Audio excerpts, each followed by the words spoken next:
What's up, guys? It's Rey-Jay back with another video. And in this one, I want to break down something with SPY, Tesla, and the overall market. I'm also going to talk about some very key levels and why it's very possible for the market to pivot very soon. But just note that I am not a financial planner, so take nothing I say as financial advice. And also, if you guys can, please check out the Moomoo link. If you deposit $100, you're guaranteed 5 free stocks. Deposit $1,000, you're guaranteed 15 in total. Not to mention 8.1% APY, and the offer ends in just 10 days. Anyways, so I just wanted to say that today is a very manipulated day because we did see lots of tricky price action where they had lots of fake outs. And I just want to say that for today, we now have a 4.92 put to call ratio. Okay. There's now over 3.4 million puts expiring and about a little bit under 700,000 calls expiring. So max pain has been adjusted. And this is the main thing you need to look at. You don't have to worry about all of this. Just look at this. Max pain is now at 568. If I was a market maker, I would want us to close very close to max pain, if not above it. That would be more beneficial for me if I were the market maker. I'm just going to make that very clear. So that's what's going to hurt most options holders if we end up closing at 568 or around there. And I think there's a chance we could do that. So when it comes to SPY, I was saying that it's possible we see a little bit of a dump and a pump, or a pump and a dump. We got a dump as we opened. It was very tricky though. We had lots of fake little breakouts, which led to like more downside. But then what's interesting is our 0.618 and 0.786 retracement fib levels happen to be between 565 and 563. So we ended up dipping very close to that area. I was eyeing 564.5. That's very close to our 20 EMA as our support. But so far, SPY is holding up very well. It came down here and got a nice rebound.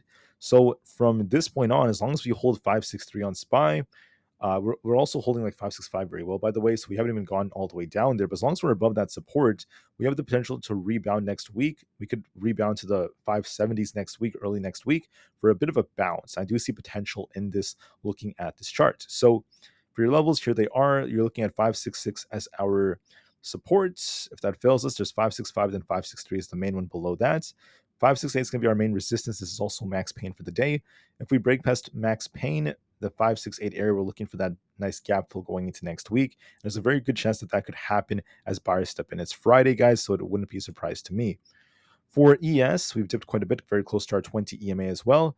If we reclaim 5750, we're looking for a rebound for these highs up here. And if we end up losing 5730, we remain more we remain more bearish. Excuse me, guys. We're going to turn more bearish if we end up losing the 20 EMA. But this is looking like it wants to rebound a bit to me. Nvidia, it's been dipping quite a bit, but it's trying to hold 115. As long as 115 holds, we should rebound to 118. If 115 breaks, we come back down to fill this gap. We go all the way down to the 114s. I think it's going to base between 114 and 115, and then Nvidia could rebound a little bit next week for the 118 target. For Tesla, we dipped quite a bit. We have the support at 236. This is also previous resistance, and also 233 below that, which is our 20 EMA. So as long as we held above 233, Tesla would be fine. We could start to rebound more. And then if we had lost 233, I would be a lot more concerned. We held it so far. When you zoom out of Tesla, we're actually on an uptrend. This is just a small retracement. We still have that gap to fill around 246. So I think next week Tesla could rebound for 246 plus. So there still could be more upside coming, guys. Do not turn overly bearish. For NQ has this resistance. Let me show you this. We bounced off our 20 EMA. I called out 19,800 as support. So far, that's very close to where we went to before we tried to rebound. We have 20,000 as resistance and 20,200 coming next. We could be rebounding for 20,000 on NQ. There's definitely potential in this. For the QQQ, we've dipped quite a bit all the way down to about 478. Now we could try to rebound for at least 482. We'll see if 480 holds. If we were to lose 478, however, I will turn concerned. We could come down to fill the gap at 475. We held support nicely and we have a lot of potential. For Aapl, we have more upside potential because we're trying to hold 230. As long as we hold above that, we're looking for 232. So there's potential in that. For the IWM, I just want to say that we are dipping a little bit. I just want to say that 221 happens to be one of our main supports. We could try to base between 220 and 221 before we try to rebound. So I think there's potential in the IWM to rebound, but overall it's still stuck within a range. If you look at coin, we dipped all the way down to 165 only to rebound. So this could try to push back up to at least 173 if we break past 170. So there's potential in that. Amazon hit my target of 188, but then we went a little bit lower to about 187. We held our 20 EMA. So if you look at the chart, we hit the green line here, we bounced, hit the green line here, bounced, hit it here, bounced. We're hitting the green line here. We could try to rebound. We'll see if 191 breaks. If that breaks, we're looking for 192.75. There's potential for us to hit the 190s on Amazon. For Meta, we dipped a bit and started to consolidate. I said 560 is going to be very stubborn. That is correct. It's a very stubborn level.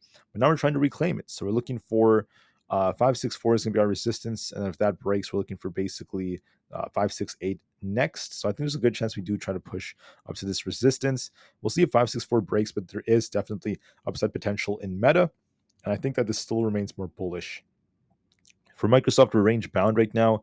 Uh, I want to just call out 434, very close to that 433.5 area. So 435 to 434 is going to be a very, very important support zone. We'll see if we bounce off this, at least moving forward. We're holding up very well above our 20 EMA, but just know that this is a little bit heavier than the market. It's not showing as much strength. So we'll see if we reclaim 436 or not. For Google, we're just range bound. We have 165 as resistance and 163 as support. We're going to likely be range bound. We'll see if 165 breaks, so give this the time it needs. For the VIX, we've dipped a little bit, so we're going to be watching to see if this ends up holding. So far, the VIX looks a little bit more bearish. I think we could come down to fill this gap into the 15 area. That signifies there could be more upside for the markets. That leads to that dipping. The dollar did rebound a bit, but now we're kind of rejecting off our 20 EMA, our 50 EMA. The 20 EMA is currently at 100 points. Oh, wait, I'm wrong. Sorry. The 50 EMA is where we rejected and we're barely holding our 20 EMA. So the 20 EMA is at 100.79. So if that fills us, this could dip lower and that could be a bullish signal for the markets. So the market has potential to rebound, in my opinion. Going into next week, we might try to fill this gap. So look for a little bit of an attempt to bounce, but just know that's under the assumption that we hold the key support around the 564.5 zone. That's like an entire range between 563 and 565. As long as that holds, this could rebound. But the main support is 564.5, and we'll see if that ends up holding as well. So be very patient, guys. I want to thank you all so much for listening. I hope you guys have a wonderful rest of your day. Just remember one more thing. Today is Friday, and Fridays are full of manipulation in the markets. There's a lot of manipulation. There's a lot of crazy price action, lots of shop here and there, and they love to trick people as much as they possibly can. So with that being said, I want everyone to be prepared, be ready for what's about to happen. And I just want you guys to know that the market is just full of lots and lots of trickery. So be kind of careful with the way you trade. And as time goes on, we'll see if the market gets that rebound. But there is definitely potential for it, especially with all the options expiring. All right, so have a great day, guys. I'll be back in about maybe 2 or 3 hours for another update. Until then, be patient and peace out.